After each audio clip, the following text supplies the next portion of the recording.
खट्टी मीठी कहानियाँ। धीरेन्द्र शास्त्री का घर मेहमानों से भरा हुआ था। आंगन में उनकी बेटी स्मिता को सभी महिलाएं गीत गाते हुए उपटन लगा रही थीं। 4 दिनों बाद उसकी शादी थी। बुआ ढोलक बजा रही थी। माँ सुधा सभी को बक्सा खोल कपड़े दिखा रही थी। तभी धीरेन्द्र शास्त्री आंगन में आते हैं। सभी लोग चुप हो जाते हैं। बहुत ही कम बोलने वाले शास्त्री जी से सब डरते थे। सुधा, थोड़ा अलमीरा का चाबी देना तो। क्या बात है जी, बहुत टेंशन में दिख रहे हैं। कुछ नहीं, समधी जी का फोन आया था। कुछ पैसों की जरूरत है उन्हें। लेकिन जितने पैसे पर शादी तय हुई थी उतना तो मिल ही गया है उन्हें। हाँ, शायद कोई बड़ी प्रॉब्लम है, इसीलिए समधी जी ने डायरेक्ट फोन किया है मुझे। सागर किधर गया? ये 15 लाख रुपए समधी साहब को जाकर दे आता। जाने कौन मुसीबत में होंगे। ये पैसे तो आपने अपने ऑपरेशन करवाने के लिए रखे हैं ना? हाँ, लेकिन उससे जरूरी अभी समधी जी का काम है। सागर पैसे लेकर अपनी बाइक से भुवन त्रिपाठी के घर पहुंचता है।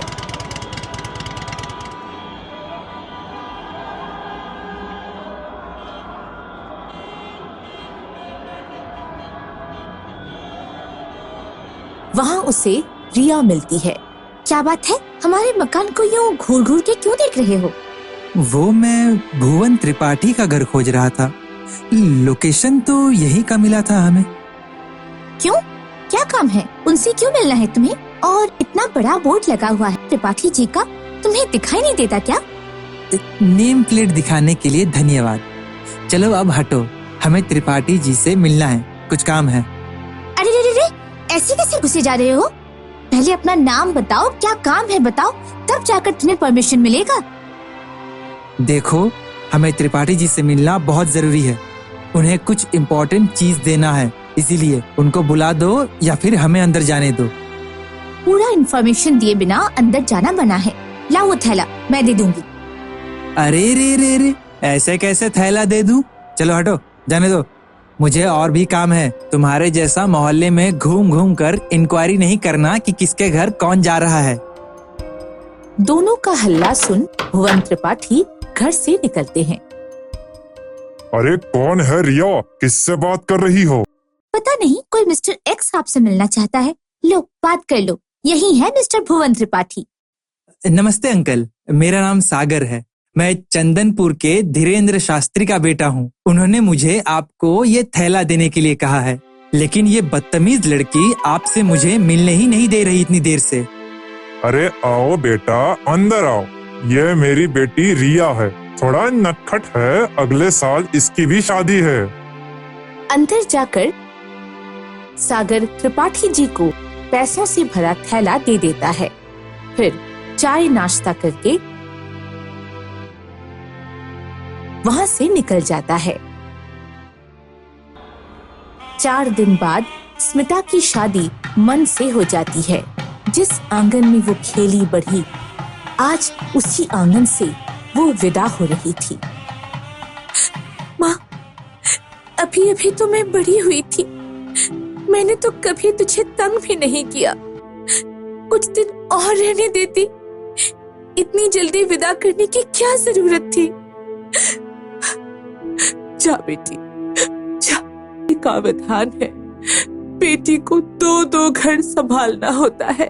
जिस तरह तू इस आंगन में खेली बढ़ी, अब इससे बड़े आंगन में जा रही है।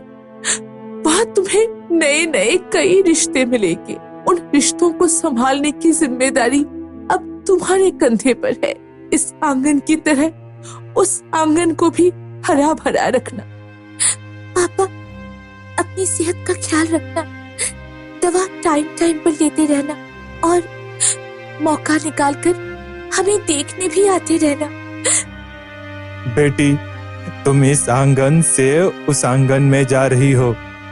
कोशिश करना उस आंगन में बैठकर ऐसी कोई बात ना हो जिससे तुम्हारे पापा के सम्मान को ठेस पहुंचे।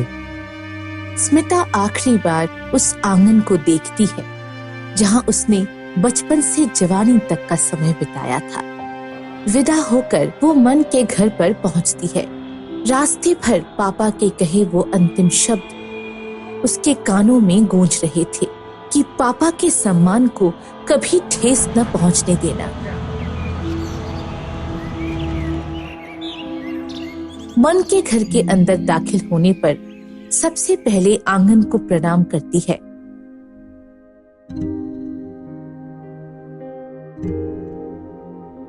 और फिर वो अपने कमरे में चली जाती है।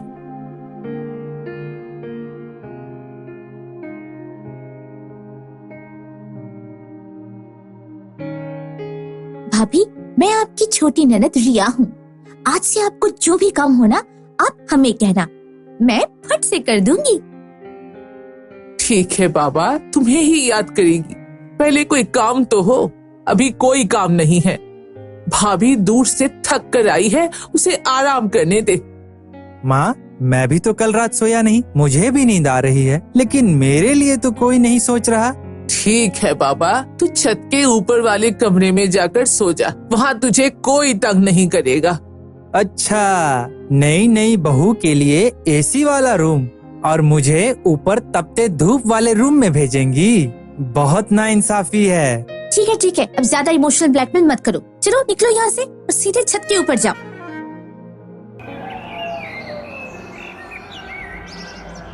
मन, थोड़ा इधर आना बेटा। ये रिसेप्शन के लिए आए हैं, इन्हें जरा मेन्यू बता दो। स्मिता जल्दी ही अपने व्यवहार से सभी का मन मोह लेती है और उस आंगन में अपना एक स्थान बना लेती है। हर सुबह और शाम उस आंगन में ठहाके लगते हैं और उसका सेंटर स्मिता ही होती है। जो अभी तक सभी अपने अपने कमरे में रहते थे, आज स्मिता ने उन्हें एक साथ आंगन में ला दिया है। एक दिन आंगन में, बहू, सागर आया है, कुछ पकोड़े वकोड़े बनाओ। और सागर, बताओ पिताजी कैसे हैं? उनका ऑपरेशन कब होना है? डॉक्टर ने अगले सप्ताह ऑपरेशन के लिए कहा है। चलो अच्छा है, घुटने के ऑपरेशन होने के बाद उन्हें चलने में कोई कठिनाई नहीं होगी। रिया, मेरे अलमीरा में एक पैकेट होगा, वो निकाल कर लाओ तो। जी पापा। ये लो पैकेट। ये लो सागर, शास्त्री जी की अमानत। गिन लो, पूरे 10 लाख रुपए होंगे। जी अंकल, ठीक है।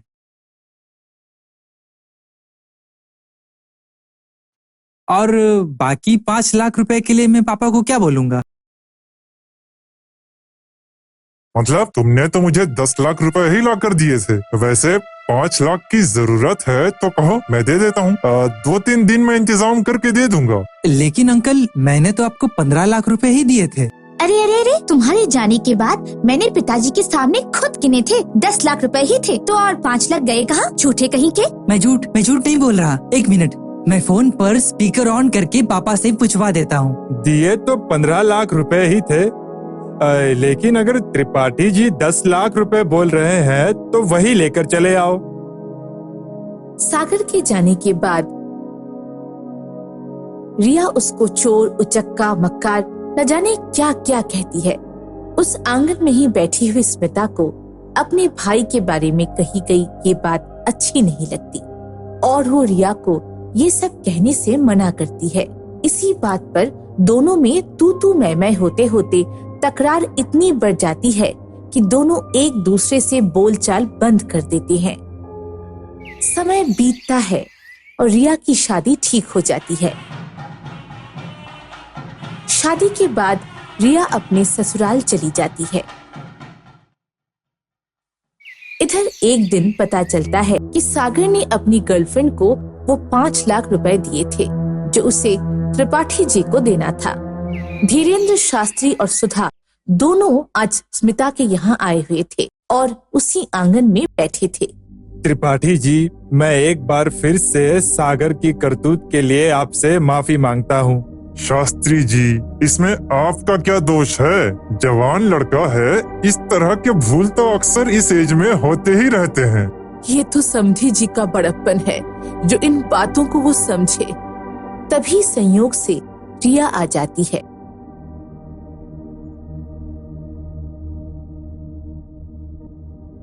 सभी को प्रणाम करने के बाद स्मिता के जब वो पैर छूती है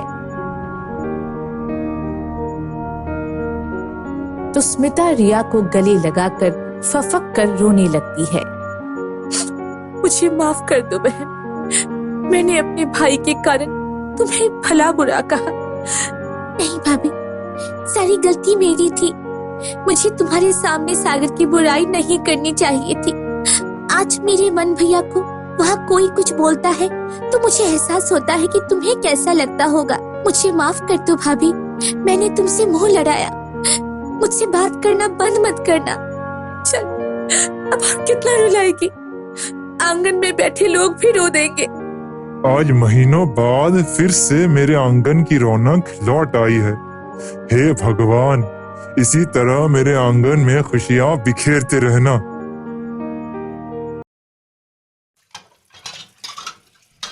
अंजलि बेसिन पर बर्तन साफ कर रही है।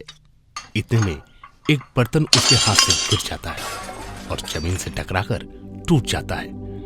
ये आवाज सुनकर अंजलि की सास कौशल्या दौड़ कर आती है। इतने में अंजलि का पति रमेश भी वहां आ जाता है। क्या हुआ माँ? ये देख बेटा, इस चुड़ैल ने आज फिर से एक बर्तन तोड़ दिया। नहीं माँ, मैंने जानबूझकर कुछ भी नहीं किया। वो तो मेरे हाथ से गिर गया। हे अंजलि, तू चुप रह, समझी ना? एक तो घर का सामान तोड़ती है, ऊपर से जबान भी लड़ाती है। हे भगवान, इस काली बदसूरत चुड़ैल को बहू बना करके क्यों लाई थी मैं? भगवान रे भगवान। ये बोलकर रमेश और कौशल्या चले जाते हैं। बेचारी अंजलि रोने लगती है। आखिर मेरी क्या गलती है? मैं काली हूँ, यही मेरी गलती है क्या? हे भगवान, और कब तक सहना पड़ेगा मुझे ये सब? अंजलि घर का सारा काम करती है, सबका ख्याल रखती है, फिर भी कोई उससे प्यार नहीं करता। वो हमेशा बस ताना सुनती रहती है। उसका पति रमेश उससे छुटकारा पाना चाहता है। एक और दिन बीतता है। रमेश ऑफिस के लिए निकल पड़ता है। वो कुछ ही दूर गया है, इतने में अचानक से उसका फोन बजने लगता है। रमेश फोन उठाता है तो कौशल्या बात करती है। कौशल्या कहती है कि अंजलि की तबीयत बहुत खराब है, वो सर चकराकर जमीन पर गिर गई है। रमेश घर की तरफ चल पड़ता है। वो घर पहुंचता है और अंजलि को अस्पताल लेकर जाता है। मुबारक हो, आप मां बनने वाली हैं। कांग्रेचुलेशंस। क्या मुसीबत आ गई मेरे सर पे? मैं तो इससे छुटकारा पाना चाहता हूँ और ये उल्टा मेरे सर पे क्या करूं मैं? कुछ तो करना पड़ेगा। रमेश अंजलि को घर ले जाता है और फिर घर से ऑफिस के लिए निकल पड़ता है। रास्ते में अचानक खुशी नाम की एक लड़की आ जाती है और उसे देखते ही रमेश चौंक जाता है। अरे खुशी, तुम? रमेश, तुम? असल में खुशी और रमेश एक साथ कॉलेज में पढ़ते थे। वो एक दूसरे से प्यार करते थे, मगर कॉलेज खत्म होते ही एक दूसरे से अलग हो गए। खुशी कहती है कि कुछ ही दिनों पहले उसका डिवोर्स हुआ है। यह सुनकर रमेश के मन में खुशी के लिए प्यार जाग उठता है और खुशी के मन में भी पुराना प्यार ताजा हो जाता है। रमेश खुशी को अपनी पत्नी अंजलि के बारे में सब कुछ बताता है। सब सुनकर खुशी कहती है, ऐसा कोई करता है क्या? किसी भी ऐरे गहरे गए गुजरे से शादी कर ली? देखो रमेश, मैं आज भी तुमसे प्यार करती हूँ। मैं तुम्हारी जिंदगी में वापस आना चाहती हूँ। मैं भी तुमसे प्यार करता हूँ। सच कह रहा हूँ खुशी, मैं तुमसे बहुत प्यार करता हूँ। वो दोनों एक मंदिर में जाकर शादी कर लेते हैं और फिर दोनों घर आते हैं। कौशल्या बहुत खुश हो जाती है क्योंकि खुशी दिखने में सुंदर है और गोरी भी, लेकिन अंजलि बिल्कुल चौंक जाती है। ये क्या किया आपने? मैं तो हूँ आपकी पत्नी। हट, नहीं नहीं, तू कोई नहीं है मेरी, समझी ना? चल हट। ए अंजलि, मैं और रमेश एक दूसरे से प्यार करते हैं, समझी? अब तू इस घर से निकल। घर से निकल जाऊं? देखिए माँ जी, ये लोग क्या कह रहे हैं? ठीक ही तो कह रहे हैं। हमें तेरी जैसी काली बदसूरत बहू नहीं चाहिए। खुद ही तो बदसूरत है, तेरा बच्चा भी बदसूरत ही होगा। जा, निकल जा इस घर से, जा, निकल निकल, जल्दी निकल, नहीं तो तुझे और तेरे पेट में पल रहे बच्चे को यही मार के गाड़ दूंगी। अंजलि के पास कोई रास्ता नहीं रहा। वो रोते हुए घर से बाहर चली जाती है। रमेश, खुशी और कौशल्या बहुत खुश होते हैं। उधर अंजलि रोते हुए रास्ते से पैदल चल रही है। चलते चलते वो एक पहाड़ी रास्ते पर जाकर पहुंचती है। हे भगवान, अब मैं क्या करूं?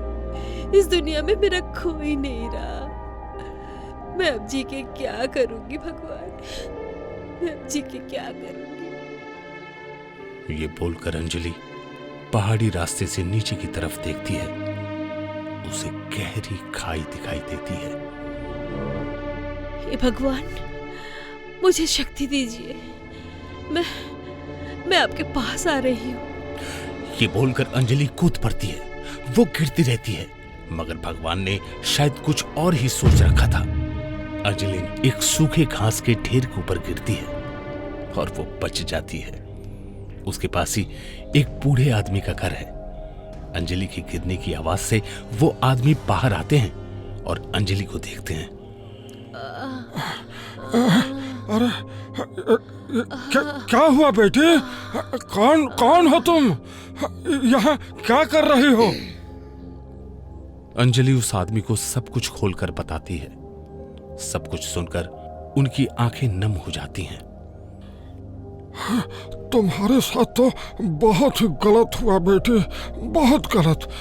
मगर इतना तो सोचो, तुम अगर जान दे दोगी तो तुम्हारे पेट में पल रहे इस बेचारे अजन्मे बच्चे का क्या होगा? मुझसे गलती हो गई है बाबा। मैं भावनाओं में बह गई थी। अरे बेटी, फिक्र मत करो। देखो, तुम मेरी बिटिया की उम्र की हो। हाँ, मैं बता देता हूँ। मैं यहाँ अकेला रहता हूँ। इस दुनिया में मेरा कोई भी नहीं है। तुम मेरे साथ रह सकती हो। बताओ, रहोगी मेरे साथ? अंजलि उस बूढ़े आदमी के घर पर रहने लगती है। उधर अंजलि से छुटकारा पाकर रमेश बहुत खुश है। लेकिन कुछ दिन बाद रमेश को खुशी का खर्चा सताने लगता है। खुशी रमेश के पैसों पर ऐश करने लगी। धीरे धीरे रमेश का सारा पैसा खत्म होने लगा। रमेश और कौशल्या को अब घर का सारा काम करना पड़ता है। इसलिए रमेश ऑफिस भी लेट से पहुंचने लगा, जिसकी वजह से कुछ ही दिन में उसकी नौकरी भी चली गई। खुशी, तुम्हारी वजह से मेरी नौकरी चली गई। तुम घर का काम क्यों नहीं करती हो? मैं घर का काम? मैं कोई नौकरानी हूँ क्या जो घर का काम करूँ? काम करने के लिए एक नौकरानी रख लो। अब जल्दी से पैसे दे दो, मुझे टैक्सी लेकर अपनी सहेली के घर जाना है। मेरे पास पैसे नहीं है। हाँ, तुम निकल जाओ इस घर से, निकल जाओ। ए रमेश, ज्यादा चिल्ला मत, समझा? अगर ज्यादा कुछ बोला ना तो सबको ऐसा सबक सिखाऊंगी कि तुम दोनों जिंदगी भर याद रखोगे। ए रमेश, मैं यहाँ से चुपचाप चली जाऊंगी। ये सारी जायदाद मेरे नाम कर दे। हाँ? क्या बोला तूने? मैं ये कभी नहीं करूंगा। तो फिर मैं पुलिस के पास जाके बोल दूंगी कि तूने मेरे साथ उल्टा सीधा काम किया है। चुपचाप ये सब कुछ मेरे नाम कर दे, वरना। पुलिस का नाम सुनते ही रमेश डर गया और अपनी सारी जायदाद खुशी के नाम कर दी। अब उसके पास कुछ भी नहीं बचा।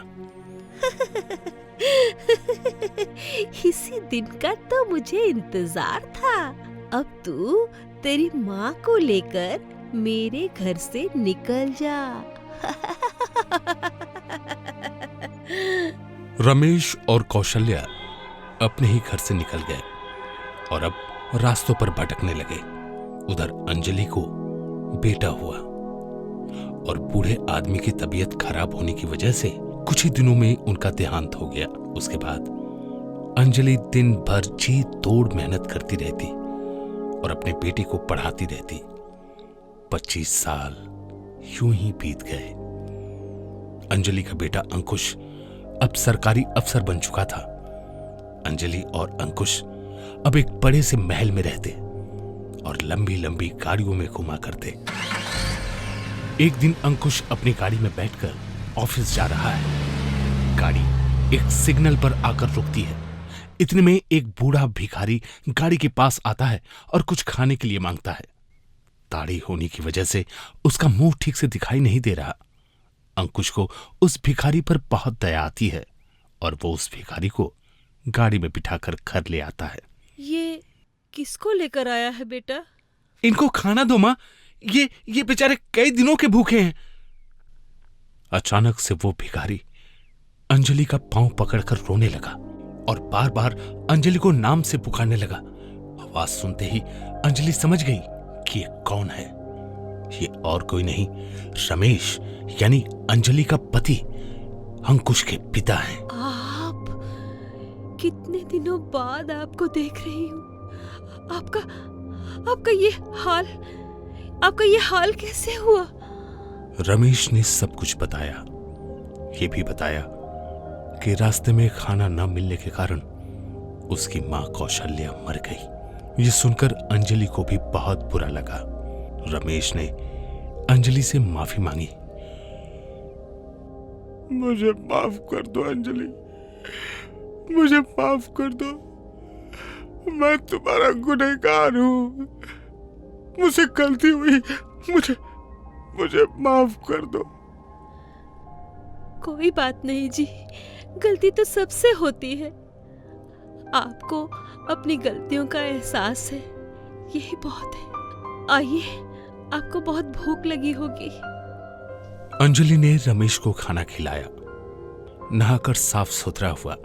उसने अपने बेटे अंकुश को गले लगाया और बहुत रोया। अंकुश अपने पिता से मिलकर बहुत खुश हुआ।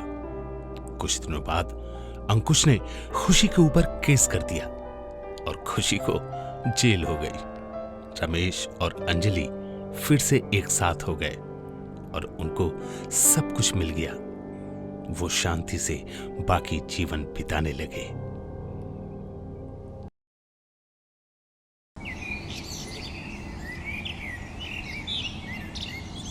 पापा जल्दी आओ, देखो मैंने 12वीं की परीक्षा पास कर ली। ये देखो, प्रथम श्रेणी में पास हुई हूँ मैं। अब तो कहो, आगे पढ़ने दोगे ना? बार बार एक ही रट लगाई रहती है। सीधी सी बात तुमको समझ नहीं आती। हमें बेटी को कोई कलेक्टर थोड़ी ना बनाना है। तेरी जिद से तुझे 12वीं करने दिया, उतना ही काफी है तेरे लिए। देख तो, पूरे गांव में किसी भी लड़की ने 5 से आगे पढ़ाई की है क्या? पापा, लेकिन आपके कहने से मैं सिलाई, कढ़ाई, बुनाई सब तो सीख रही हूँ। फिर मेरे कहने से आप मुझे आगे पढ़ने दो ना। देख शिल्पा, 18 की हो गई है तू। शहर से रिश्ता आया है, लड़का सरकारी नौकरी करता है। बस भगवान करे तेरी बात वहाँ जम जाए, तो फिर मैं भी निश्चित होकर मर सकता हूँ।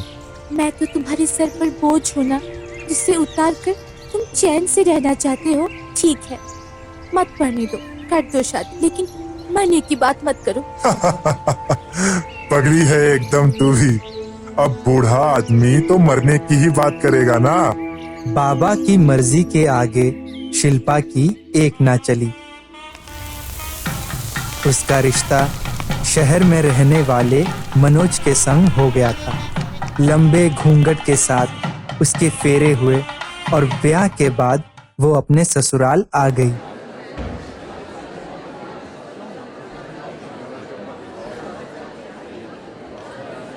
मनोज के तो भाग ही खुल गए हैं जो इतनी कम उम्र की लड़की मिल गई। देखो तो कितनी सुंदर है। मुझे तो बहुत कम दिखाई पड़ता है। राम लखन के कौन से लड़की की दुल्हन आई है? उसी की जिसकी औरत मर गई थी। हाँ हाँ, उसी की। देखो तो कितनी अच्छी लड़की मिल गई। नहीं तो दूसरे ब्याह में कहाँ अच्छे रिश्ते मिलते हैं। सही कहती हो, अपनी अपनी किस्मत की बात है।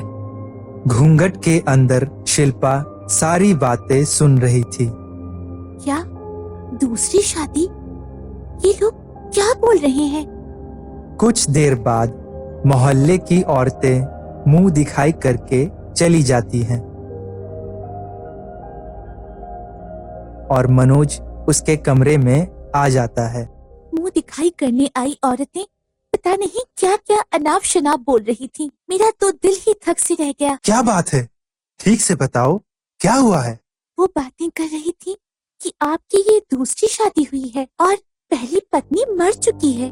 हाँ, तो इसमें अनाप शनाप जैसी क्या बात है? मेरी शादी हो चुकी है और 3 बच्चे भी हैं। पहली पत्नी मीनाक्षी की मौत होने के बाद ही तो मैंने दूसरी शादी की है। एक बार को तुम मेरे लिए कुछ ना करो तो भी चलेगा, लेकिन मेरे बच्चों का ख्याल रखना। इससे अधिक मैं तुमसे कुछ नहीं चाहता। ऐसा समझ लो कि बच्चों की खातिर ही मैंने दूसरी शादी की है। क्या कहा?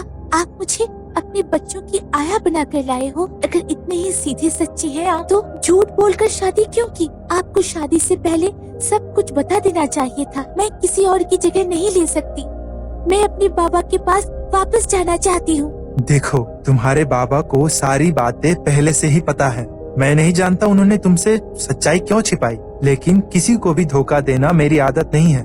फिर भी तुम चाहो तो जा सकती हो, मैं तुम्हें नहीं रोकूंगा। पूरी रात शिल्पा अपने भाग्य पर आंसू बहाती रही। सुबह उठी तो आंखों के सामने 3 छोटे छोटे बच्चों को पाया। क्या नाम है तुम तीनों का? कितने साल के हो तुम? मैं अजय 6 साल का हूँ। ये मेरी बहनें हैं आरती और ज्योति। आरती 4 साल की है और ज्योति 2 साल की। चाह कर भी शिल्पा उन नन्हे नन्हे बच्चों से खुद को दूर नहीं रख पा रही थी। बिन माँ का जीवन कैसा होता है, ये शिल्पा से बेहतर और कौन समझ सकता था। मेरे साथ जो कुछ भी हुआ उसमें नन्हे बच्चों की क्या गलती है? आज से मैं ही इनकी माँ हूँ। मेरा तो जीवन बिन माँ के गुजर गया। इनको मैं सगी माँ से भी ज्यादा प्यार दूंगी। शिल्पा ने तीनों बच्चों को मन से अपना लिया था। उसके अच्छे व्यवहार को देखकर मनोज भी शिल्पा से बहुत खुश रहने लगा था। 2 महीने बाद सुनिए, आप पिता बनने वाले हैं। चौथा बच्चा आने के बाद तुम्हारी जिम्मेदारी बहुत बढ़ने वाली है शिल्पा। आप फिक्र मत कीजिए, मैं संभाल लूंगी। साल भर के भीतर शिल्पा भी एक बेटे विजय की माँ बन जाती है। कुछ साल बाद तुमसे शादी करके मैंने अपने जीवन का सबसे सही निर्णय लिया था। तुमने मेरे बिन माँ के बच्चों को इतना प्यार दिया है कि कोई बता ही नहीं सकता कि तुम्हारा सगा बेटा कौन सा है और सौतेला बेटा कौन सा। आज के बाद कभी ऐसी बात मत करिएगा। चारों बच्चे मेरे अपने हैं। मुझसे जितना हो सकेगा मैं उनके लिए हमेशा करूंगी। सगा और साथ अपने मन में कभी मत लाना। 20 साल बाद। माँ, जल्दी आओ, पिताजी का एक्सीडेंट हो गया है। पिताजी हमें छोड़कर चले गए। ये नहीं हो सकता। अब मैं किसके भरोसे जीऊंगी? ये तूने कैसा अनर्थ किया भगवान? मनोज की मौत के 1 महीने बाद माँ, पिताजी के ऑफिस से नोटिस आया है। उनकी जगह किसी को मृतक आश्रित पर नौकरी मिल सकती है। मैं आज ही नौकरी के लिए आवेदन दे देता हूँ। भैया, आपने तो MBA की है, आपको तो कहीं भी नौकरी मिल जाएगी। पिताजी की नौकरी के लिए मैं आवेदन देता हूँ। विजय, बड़े भैया के सामने बोलने की तुम्हारी हिम्मत कैसे हुई? अभी मैं हूँ ये बताने के लिए कि अजय को क्या करना है और क्या नहीं। बड़े भाई के सामने बोलूंगा नहीं तो ये बड़े आराम से पिताजी की नौकरी ले जाएंगे। मैं साफ कह रहा हूँ कि पापा की नौकरी पर मेरा भी हक है और मैं अपना हक लेकर ही रहूंगा।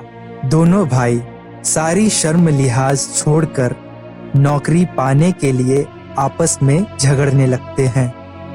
माँ, अगर आपने छोटे का पक्ष लिया तो मैं समझ जाऊंगा कि सगा बेटा सगा ही होता है और सौतेला सौतेला। अभी विजय 19 साल का हुआ है, पढ़ने लिखने का समय है इसका नहीं। दुनिया की नजर में अच्छी माँ साबित होने के लिए आपने हमेशा मेरे साथ पक्षपात किया है, लेकिन अब मैं पीछे हटने वाला बिल्कुल नहीं हूँ।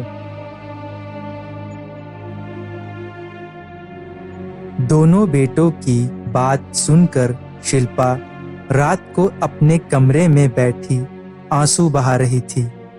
जिन बच्चों की खातिर मैंने अपना सारा जीवन झोंक दिया, आज वो ऐसे कुत्ते बिल्लियों की तरह लड़ रहे हैं।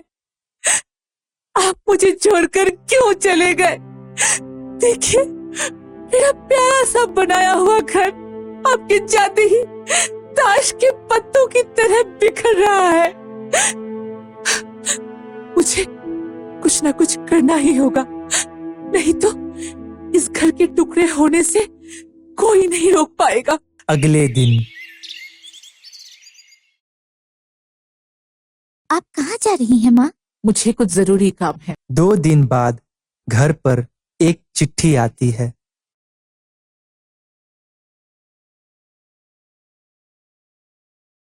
माँ, पिताजी के ऑफिस से चिट्ठी आई है।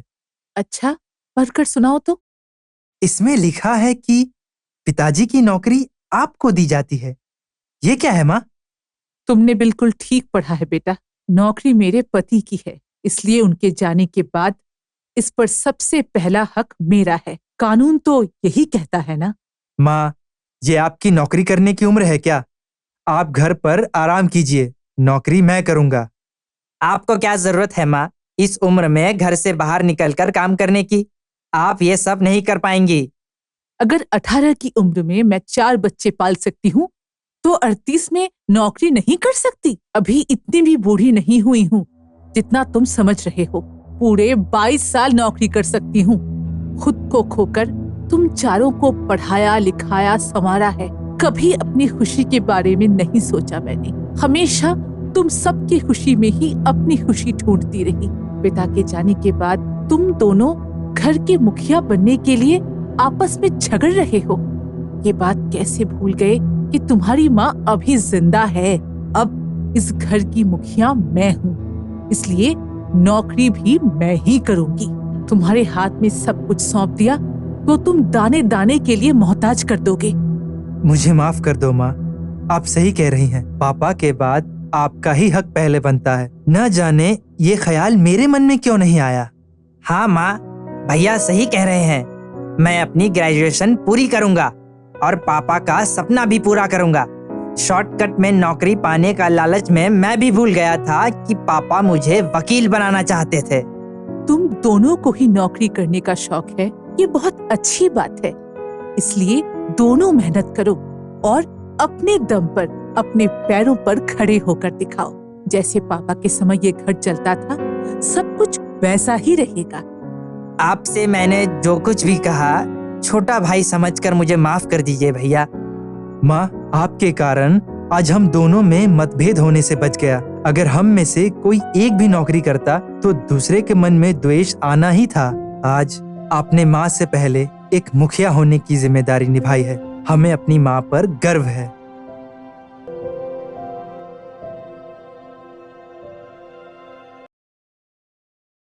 रामनगर में अजय अपनी पत्नी अमृता के साथ रहा करता था।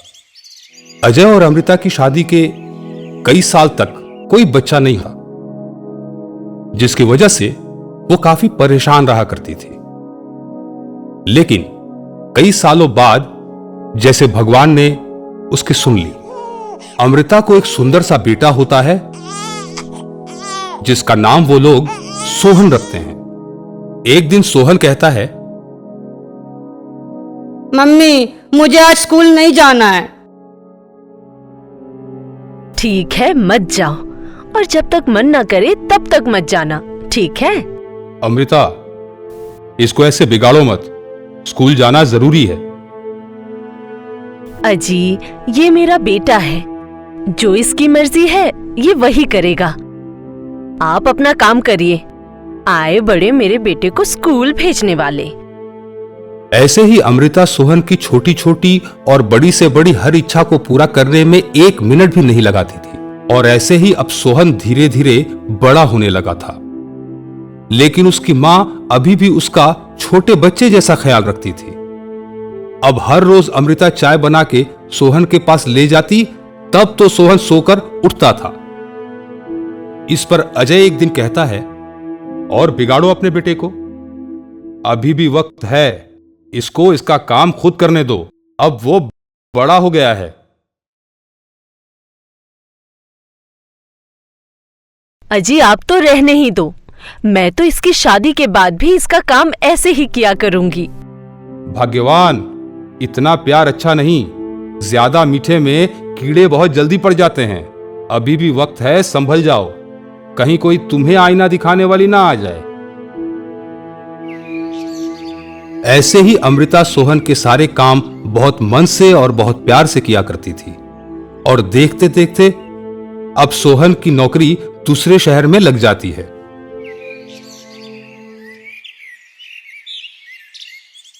और वहां काम करते करते सोहन को एक लड़की पसंद आ जाती है, मीरा।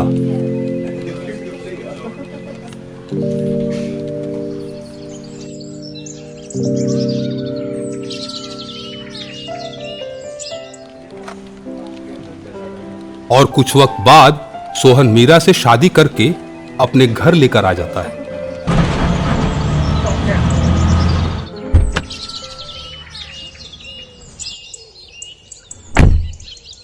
ये लो मीरा, आज से ये तुम्हारा घर है।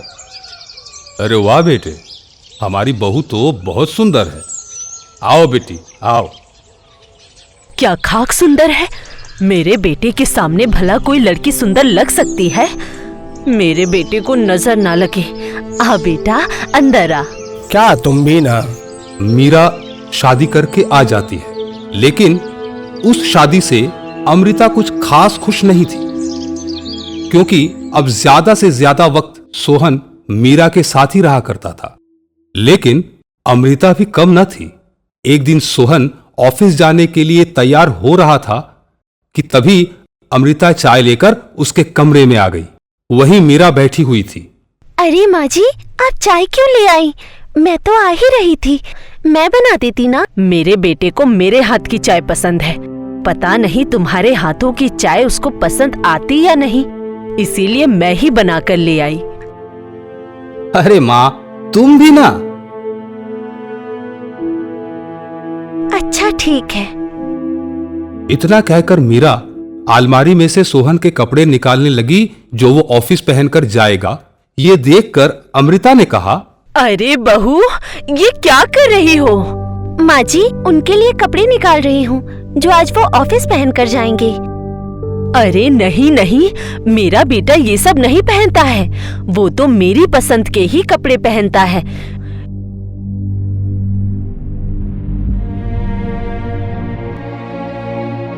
ये लो, ये देना उसको पहनने को, उस पर अच्छा लगेगा। लेकिन माँ जी, ऑफिस में ऐसे कपड़े बहुत पुराना फैशन हो गया है। अरे ओ फैशन वाली, जितना कहा है उतना ही करो, ज्ञान मत दो। ये कहकर अमृता वहां से चली जाती है और सोहन के आते ही मीरा सारी बात सोहन को बता देती है। इस पर सोहन कहता है, अरे छोड़ो ना माँ की बातों को, आज शाम रेडी रहना, हम घूमने चलेंगे। अच्छा ठीक है, आप जल्दी आ जाना। शाम के वक्त सोहन जल्दी घर आ जाता है और उसको जल्दी आता देख अमृता कहती है, क्या हुआ बेटा, आज तू जल्दी कैसे आ गया? तबीयत तो ठीक है तेरी? दिखा, मुझे दिखा। वो बिल्कुल ठीक है, आप परेशान मत हो। तू चुप रह, तुझसे पूछा मैंने। माँ मैं ठीक हूँ, आज मैं और मीरा घूमने जा रहे हैं, तो इसीलिए मैं जल्दी आ गया। अच्छा, कहाँ जा रहे हो? ऐसे ही अब मूवी देखने। काफी वक्त हो गया, मैंने भी कोई मूवी नहीं देखी है। चलो, आप भी चलो। ऐसे अमृता भी दोनों के साथ मूवी देखने चली जाती है।